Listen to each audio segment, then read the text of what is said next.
4 வருஷத்துக்கு மேல திமுக ஆட்சியில இருக்காங்க. திமுக ஆட்சியில நிறை குறைகளா நீங்க என்ன விஷயம் பார்க்குறீங்க? இதுல 75%க்கு குறையே கிடையாது. 25% குறை இருக்கு. அது அவங்க மறுபடியும் ஆட்சிக்கு வரும்போது சரி பண்ணிடுவாங்க. ம். ஏன்னா இப்போ எவ்வளோ நலத்திட்டங்கள் ஏழை மாணவர்கள் மாணவிக்கு படிப்பு செலவு, ம். ஒரு உயர்ந்த படிப்பு கொண்டு அவங்கள நல்லா படிக்க வச்சு ம். ஆளாக்கி இந்தியாவில் ஒரு 1000 அப்துல் கலாமும் உருவாக்கிட்டு இருக்காங்க அவங்க. ம். இதில் எந்த ஒரு சிஎம் வந்தாலும் இந்த மாரி ஒரு நலத்திட்டங்கள் பண்ணுறது சான்ஸே கிடையாது.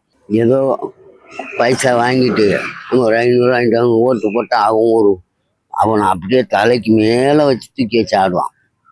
பணம் தான் அந்த காசு மெயின். நம்ம கட்சியிலலாம் பணமும் நம்ம வாங்குறதே கிடையாது.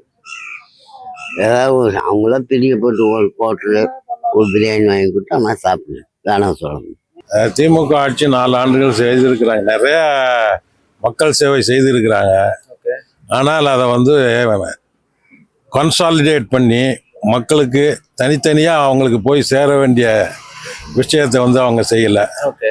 முதல்ல பார்த்தீங்கன்னா இப்போ மக்களுக்கு ரொம்ப வருத்தப்படுற விஷயம் என்னன்னாக்கா இபி எலக்ட்ரிசிட்டி போர்டு அவங்க ஒரு வருஷத்துக்கு ஒரு தடவை நம்ம கணக்கு எடுக்கிறதா சொன்னாங்க.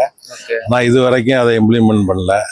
அதே மாதிரி டேக்ஸ் ப்ராப்பர்ட்டி டேக்ஸ் நிறைய ஏற்றிட்டாங்க. அதை மக்களை பாதிக்குது.